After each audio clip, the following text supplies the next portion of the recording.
Hello, everyone. This is Chris Wilmoth, and you're watching another episode of the Pulling Around Show. And it's an absolute honor to introduce a true legend of the game and a Hall of Famer and one of the most dominant players in the history of pool, Miss Allison Fisher. Allison, thanks for joining me.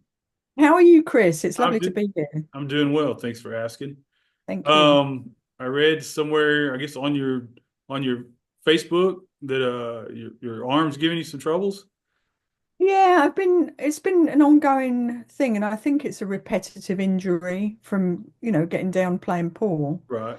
And it seems that, when I get down my left arm, I get shooting pains down my arm and it's very painful. So I've been to orthopedic, I've been to neurological because I've had a tremor in my left hand too. I'm thinking it's an impinged nerve and it's gradually improving.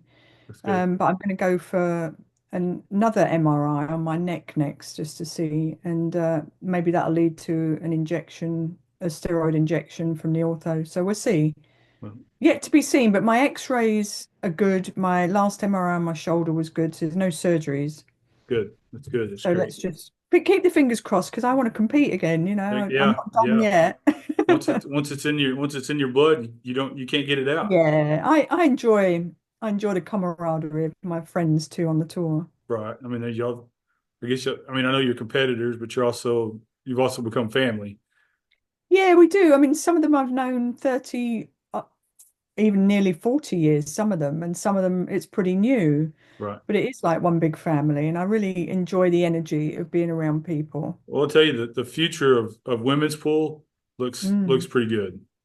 Um, Yes, I mean, pool in general, but the female side is really getting some notoriety now, and there's so many tours happening and lots of competition, and hay balls come into it as well, another game to be good right. at. Right. So there's lots of exciting things, and they're hoping, in a not too distant future, it will become an Olympic level sport. Yeah. I hope so. So, you dominated the snooker world before moving here to the U.S. What initially drew you to Q Sports? Yeah, it was my dad was watching television, and there was a particular snooker program in England called Pot Black, and it's one game every Friday night that pros used to play, and it was just really fascinating to me, and I just loved the look of it. And I asked my dad for a table for Christmas, and I got a little table, and I was 7 years old, so I just was very drawn. I had two brothers growing up, older brothers, and I was a little bit of a tomboy, so I was always involved in sport. I loved soccer, football in England, Yeah. and wrestling with my brothers, but that was the one that kind of took over after a while. When did you know that this is something that you wanted to do for a living? I think at 14 years old, I'd competed and found out about women's snooker and the world championships. And then my careers education teacher said to me, he was going around the class saying, "What do you want to do when you leave school?" And I said, "Well, I would like to be a professional snooker player." And he said, "But what do you really want to do?" Yeah. Yep. Because it was really not a thing for women, especially, and Right. especially a young girl saying that. It just wasn't, there wasn't any professional women snooker players. So my role models were the men's snooker players, and I loved watching snooker and I loved playing snooker. So I didn't really think about the gender part of it. I knew that that was what I wanted to do for a living. And it's kind of the same thing now. If you was to tell a teacher, hey, I want to be a professional pool player, they kind of look at you like, is that Is that what? a thing? Yeah, it's like I don't know. Yeah, It's got such a bad rap to it that true that. I mean, but this is also bear in mind, this is a very long time ago. This isn't, over 40 years ago. There's a lot more discrimination back then. right, right, It's definitely changed. And coming to America, I came in 95 and it was completely different for me. A lot more female participation, a lot more pool tables everywhere. right, So it definitely changed everything. And if look at leagues, there's a lot of women who play the game. Now, do they do it on a professional level? Not yet, but there's plenty of numbers out there who are right, looking at it. And we've got a lot of young players in the sport who are becoming role models themselves. right. Little Savannah Easton and Sophia. I mean, Hmm. there's a lot of I guess there's probably a lot of older girls that look up to him too. If they're Absolutely. I mean, it's inspiring, isn't it? That it is they're almost seasoned pros now. right, right, Even though they're so young, I think Savannah just turned 15 right. and Sophia, I think, is 16. They're still very, very young and they've got years on them. They've competed for a few years now at the Right. pro level, on the pro tour. So they're not afraid of anything. So when you moved over here, what was the biggest challenge in transitioning from snooker to pool? Well, it certainly wasn't the shot making. It was probably the banking and the kicking because the rails are completely different from a Right, snooker table to a pool table. And the little things, the safeties, the jumping, those were the big things to learn. right. Who was Very big so differences. when you started playing professional over here, in the United Mm. States, who was who was the top player here when you started? I think I came in 95. I think Jeanette was number one in 94. I'm going to presume she probably was number one then, but what you had at that point was you had Laurie John Jones back then when Right, she was married to Sammy Jones. right, She was dominating the Gordon's events. She won a lot of big money events. So she was one of the most consistent winners. You had Ava Lawrence, of course, Ava Mattia back then, a very dominant player. Jeanette Lee, Black Widow. You had Vivian Villarreal, Texas Tornado. Robin Dodson hmm was, at her heights too. A lot of great players and really wonderful role models. Again, it was fascinating coming into it. right. Yeah, I interviewed Mary Kinnison Mm, last year, yeah. and she just had just the wonderful things that she had to say about you and Gene Belucas and Mhm. just and she posts pictures all the time, Yeah, she and does. it's just She kind shows of a like lot what of, I'm trying to do is keep the past present. I think that's wonderful because I see those pictures sometimes. I'm like, wow, I forgot about that. Or Hmm. something will pop up with my dad in it, which I don't have many of those. And I'm like, oh, I remember that. And, it just allows you to relive the moments. Right, right. And it should be, put into video and stuff. People do need to see the past because we had some great times on tour. So, other than pocketing balls, I mean, what were some specific snooker skills that gave you an advantage in pool? Right. Well, competing at a very high level with men, I played in a lot of matchroom events. I was managed by Barry Hearn at one point, so I got to compete with top men in the world. Competition, and then in front of audiences, I was in front of big audiences a lot. So I think a lot of my opponents didn't know that when I came over here. Right, So I was very seasoned. Like I had 10 years as a professional player from leaving school at 16, 17 to 27 years old. I was, competing all the time and getting all these wonderful match experience. And my technique was very solid on a snooker table, which obviously coming onto a pool table made pocketing balls a lot easier.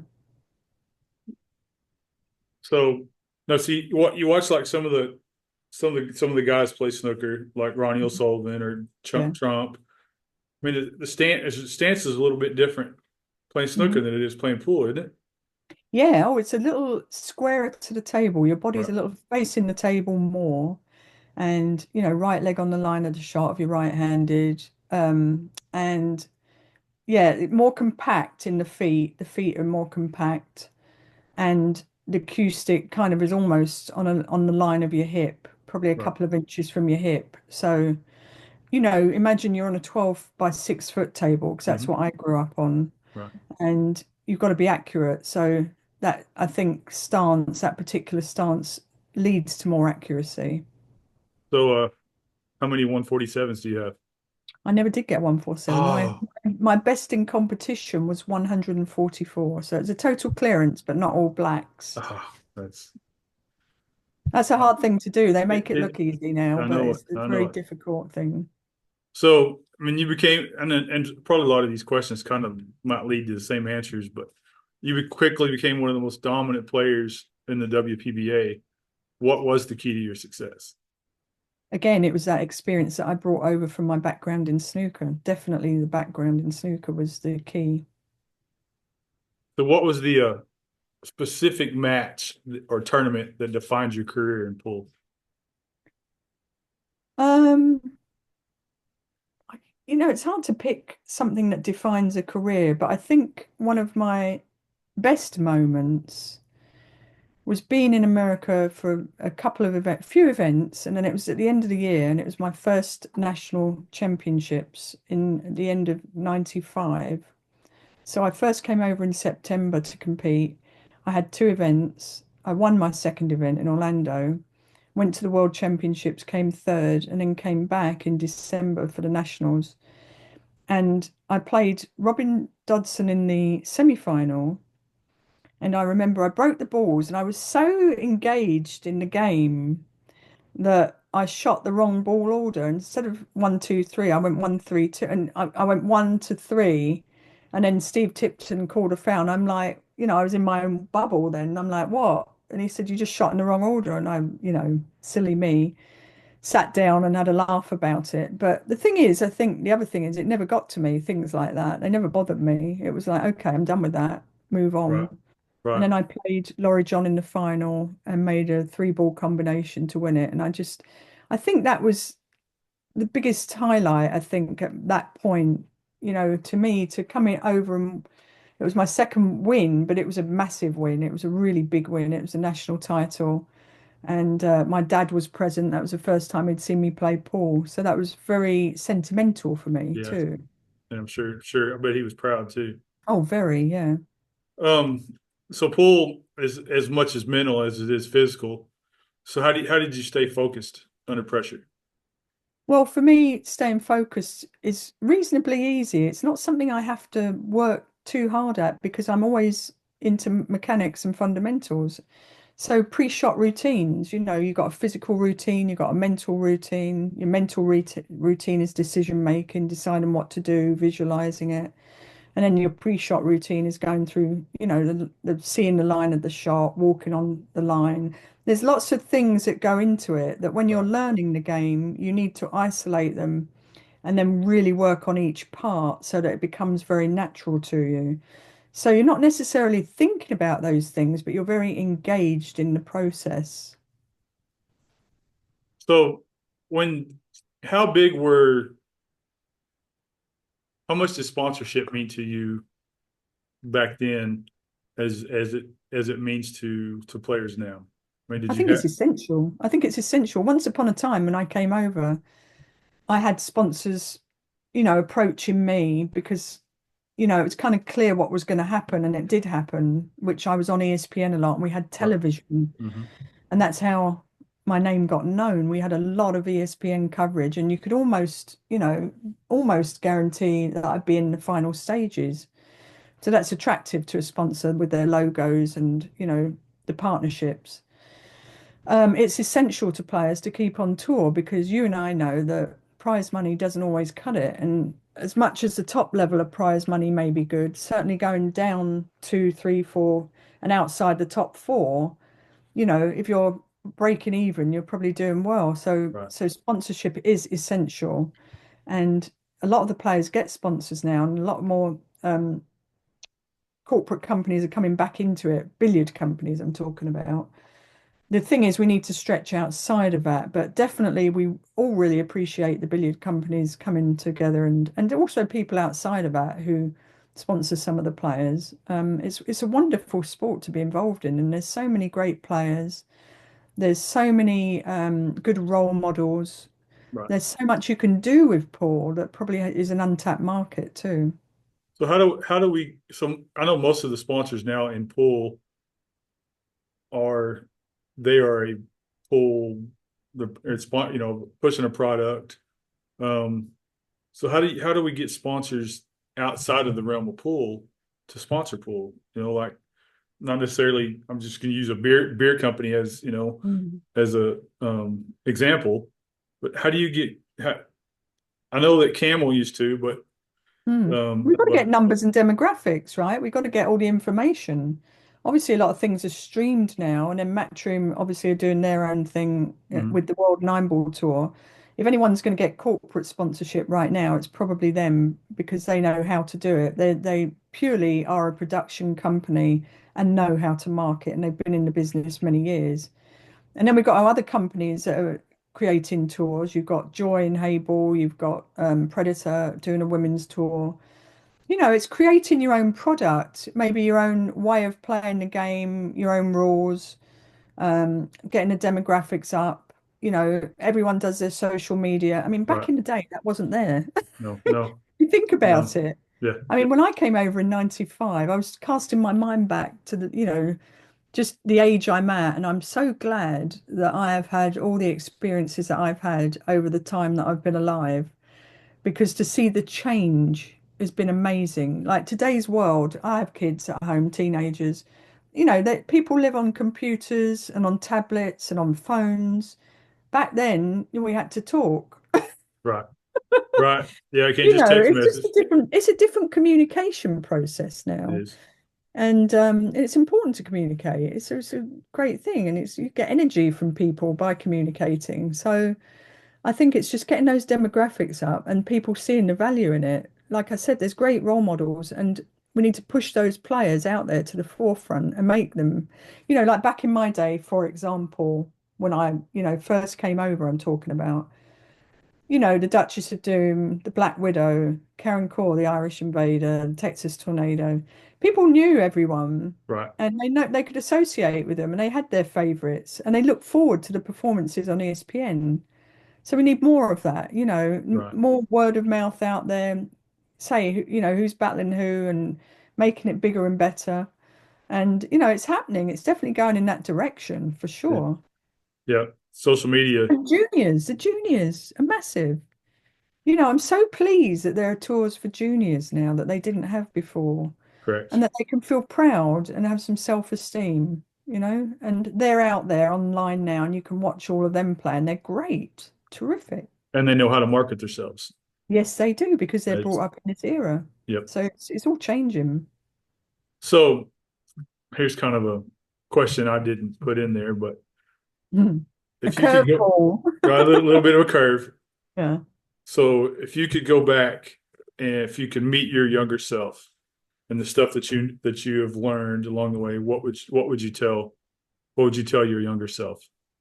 Well, I've always say this to my kids anyway, and it's regardless of anything to do with Paul, but it's like to trust your gut instinct. That's a massive one for me because your gut is always right. If you trust yourself, trust yourself and your own instincts. I think that's really big.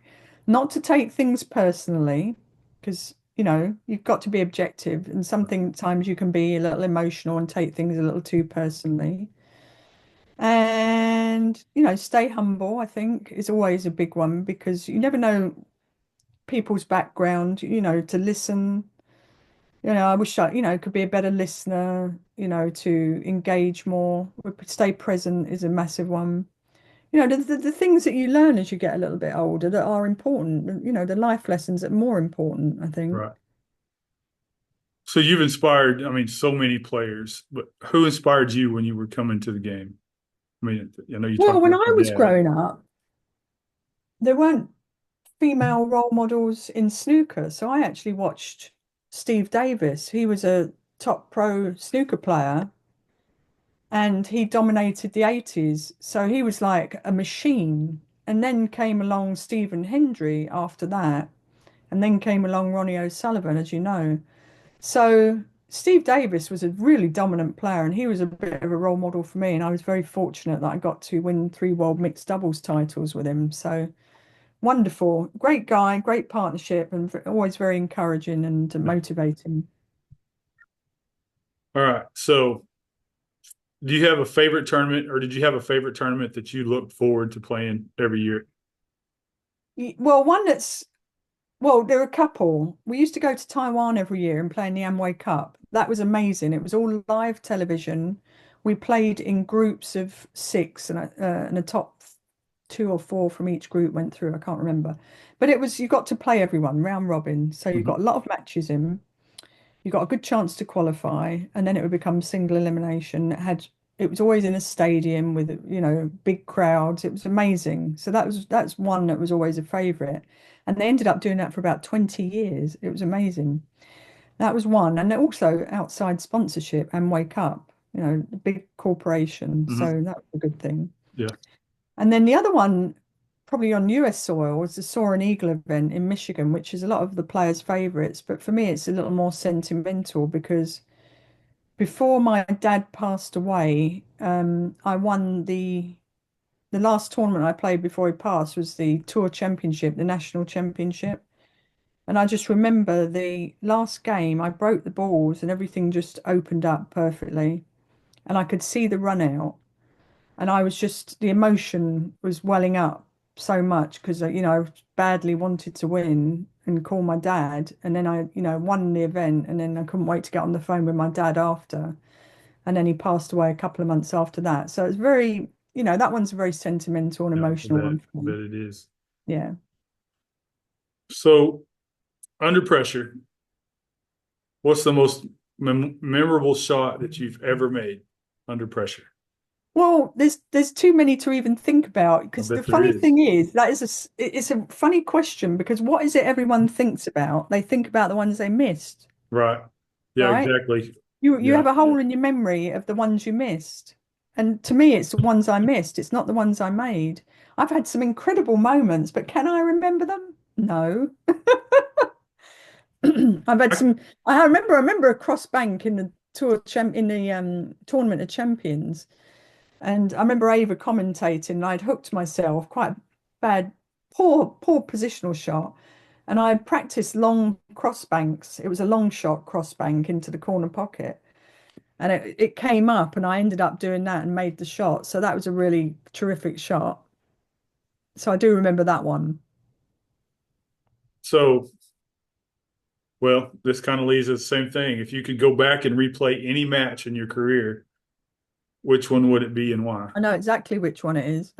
That's why I sent you these I'm questions going to ahead of tell you time. 1996 ESPN Ultimate Challenge against Vivian Villarreal. And we played in the final. And the winner got, I think, guaranteed 40,000. And you also got a chance to play with the top man who won the men's division, which was CJ Wiley. Well, I played Vivian. I ended up losing 7-5, and I'll never forget the shots that I didn't miss them. I hooked myself twice, right? So I lost 7-5. And at that time, I'd come over from England. I was all about playing the guys. I couldn't wait to play if I was going to get to play CJ because I think I would have beaten him. And that was the one match that I wish I could have a do-over. So I went to a couple of the Camel Pro events. Could women play on the Camel Pro Tour? I wasn't around then. I didn't come over in that time. Um, well, the one so I think 98 or 99 was the last year, and they had one in Tulsa. Hmm. Um, and of course, I went with my dad, and that's where I met Buddy Hall, and I think that's the first year for Gabe Owen to play. Oh wow, yeah, I remember Gabe Um, Owen. um, and then George Sansucci, uh, Yeah, George Breedlove, yeah, uh, Efren. And of very course, Buddy good. Hall, you approach Buddy Hall and you ask him to sign an autograph. He said, I'll sign anything but a blank check. And then to get Efren's autograph, I mean, he autographed, but kind of got a dirty look like I was bothering him. Yeah. But 2018, they done a tournament south of here in Wichita Falls, and that's when he was supposedly doing his final tour of playing, Mm. um, but got to play in a match with him. Me and another guy played him and Dennis Herculio, just a race to three Scotch doubles eight ball, and of course they tortured us, but it was something I won't forget as a Oh, player. great players, terrific players. So, are there any upcoming projects or tournaments that you're involved in that you'd like to share with the fans? Yeah, I mean, I think in the background for me, there's going to be a book coming along. It's not here yet, but it's certainly something, and it's something I probably want to narrate. It's something that I want to do as an audio. I think, because I think it'd be better like that. That would be one thing, one project. I want to do some online instruction, getting that Mhm. going. Do some more teaching pool schools that I do with Mark Wilson. We'll probably not put some dates out this year coming up too. Um, Q Queens is a project that we're hoping will go to Netflix at some point. If people want to follow on Facebook or Instagram, if you Yeah. follow the Q Queens, that's Oh, involving quite a few of the top lady players and our journey on tour and away from the table. So we're going to be doing some filming coming up shortly in where I live in North Carolina, along with Ava, Laurie John, Gerda Hofstetter, or Gregerson, I should say, she's married, and a couple of other ladies. So that's going to be fun. Fireside chats and behind the scenes, our right, lives. right. So I'm really looking forward to being involved in that project. Hope that takes off. Yeah, there's plenty going on really. And then obviously we have our sponsors, which we're very grateful for on tour. I have personal ones, which are Brunswick Billiards, which I'm delighted to be a part of Brunswick. Yep. Mezq's, they've just created a limited edition of mine, which you can go to mezqsusa.com. They've been produced 200 cues worldwide, Allison Fisher cues, and not many are available in the States, so I think they're gonna sell out pretty quickly. And then Kamui brand I'm with, they are always improving and quest for excellence is their slogan, which is true. They're always trying to improve their products and have been around for many, many years, as you know. Um, we've got Fort Worth Billiards, one of the greatest supply stores, billiard stores in Hmm. America. Yeah. He does a Um, lot for pool. Go and order your product there. So we got, and then there's a local pool room in Clemens, North Carolina, near Winston-Salem, Break Time Billiards and Sports Bar, that are the pool room that sponsors me. And they've just opened a new room. So the grand opening is in about a week's time. So I'm looking forward to being there at that. And then Jam Up Apparel, you know, great shirts, great people. Right. They've just produced an Alison Fisher line too. So when I post this, I'll let people know where to go. And I'll leave the links in the description below as well. Yeah, and it's important, going back to sponsors, that you'll see people listing their sponsors, and people are very grateful, the players, if people can buy their products because it is important to their living too.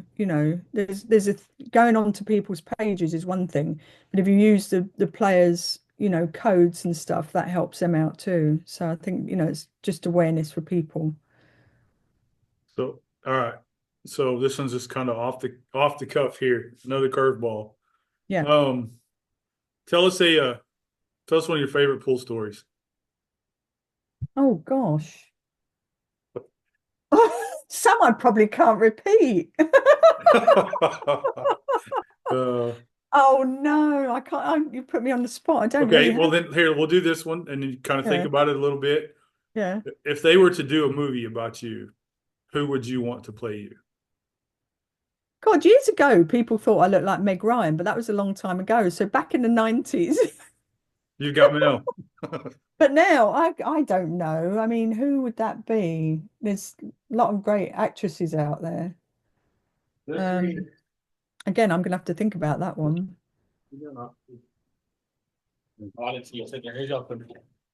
Oh, bringing me some fresh eggs. Oh, I've got chickens out the back here. I can bring you some too. Man, there was a semi truckload that, like I think between here and Tulsa that wrecked the other day, Oh, and it was carrying it full of eggs. no. Yeah, Oh no. almost $1 million truckload. Oh dear. Yeah. Yeah, so It's brutal, isn't it? sorry about the interruption. Okay, Yeah, so actress, I'm not sure. I'd have to think about that. There's a lot of great ones out there. so there are Mhm. there are just to me it'd have to be one that is interested in pool and at least knows something about the game, um, and they don't have to really like fake the form.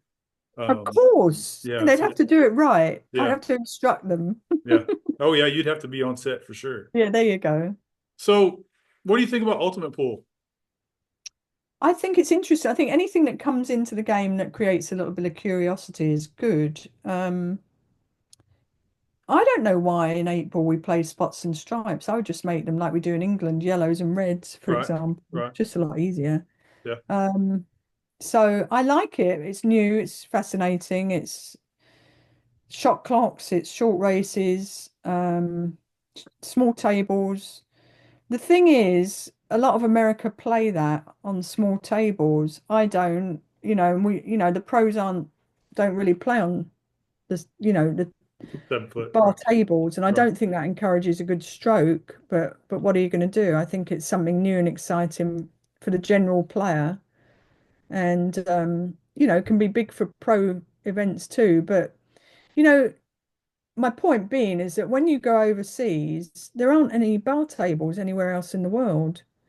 Right. Except for, all right, in England you have an English pool table, So it's like 6 foot, which isn't isn't it? like an American bar table. It's Right, not big pockets. It's like a little snooker table, right. basically. So it doesn't encourage good strokes and, a different game, really. So I'd like to see it on bigger tables, maybe, but Yeah, yeah. That would be something to look forward to. yeah, but I think anything that promotes the game is good. It encourages a new audience. If it makes a new audience a game that people can relate to, then that's great too. And I think anything, it's all about the commentary that goes along with it too. So have 'Cause a lot of people say, oh, pool can be boring, but I think a lot of it's a commentary that goes with. so are there too many pool leagues? I mean, I because don't know. Maybe, but you meet people who are playing 5 nights a week. yeah, exactly. And then trying to find it. I mean, there's more leagues. There's more leagues than there are knots. So I Yeah. mean, so how do you decide? Well, You know, you can't blame people for creating leagues because that's no, where money is. correct, The correct, league operators and the leagues make more money than anyone in pool, right, whether it be pro players, amateur players. They make more money than anyone in pool in any business. exactly. I I So let's I go and have open a league. I've learned that. I've Yeah, I've learned that. The ultimate pool is they're trying to get a league going. Mhm. Um, and it's where do you find where do you find the room for them? Well, there's a niche for everyone, isn't there? I There think is. the room has to decide who they want to go with. Unfortunately, in a lot of areas, there's only certain leagues available. So Right, there's no competition. So you just got to decide what type of league you want to be a part of, what your goal is in playing pool. Is it to get better? Is it to socialize? You have to determine what your goals are to determine what league you play for. right. Well, I've taken up enough of your time. Um, is there anything that you'd like to add? Not really. I think you've covered it all. I think that, possible things coming up, things that I'd like to be engaged in. My sponsors are, like as I said, very grateful for them. They keep us on tour and enable us to make a living. So we appreciate them very much. And I appreciate the interview. Well, and I appreciate your time. I look forward to. I mean, I had surgery Monday, and I'm so sorry. well, I You had doing all right? I am I Good. and this is not about me. This is about you. But 4 years ago, we were in a bad car wreck, Oh, and broke my femur, and the bone wouldn't grow back together. oh, So this was my fourth surgery.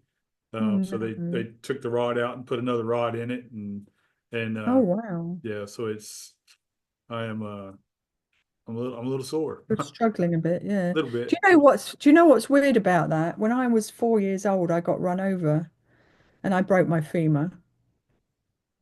That's I got run over by a small truck, and anyway, I ended up in hospital for about 6 weeks. But of course, it was much easier to heal then. right, I had to break it again, and then it healed fine. right. But in your boat, I can imagine as we get a little older, it's a lot more difficult, isn't it, healing? It is. They kind of had you in a little lower body cast. Yeah, exactly. Yeah, my grandson did the same thing. Oh, wow. He was playing basketball in the house, and he wanted to use the big basketball instead of the little basketball. Well, when he grabbed the big basketball, he turned to go to the goal and tripped over the little basketball, and Mm. broke his femur. So Oh, he was in that no. body cast for a while, but yeah, he Oh, wow. healed up like a champ. Yeah. Now it's your turn. You better heal up All right. soon, eh? Yeah. Well, Allison, again, thank you Thank you. for joining me, folks. If y'all enjoy content like that, please hit the subscribe button and give me a thumbs up and leave a comment and let me know how we're doing. And we'll see y'all next time on the Pulling Around Show. Allison, you take care of yourself. Get better. Thanks very much. Yeah, Nice to see you. you too. Bye-bye.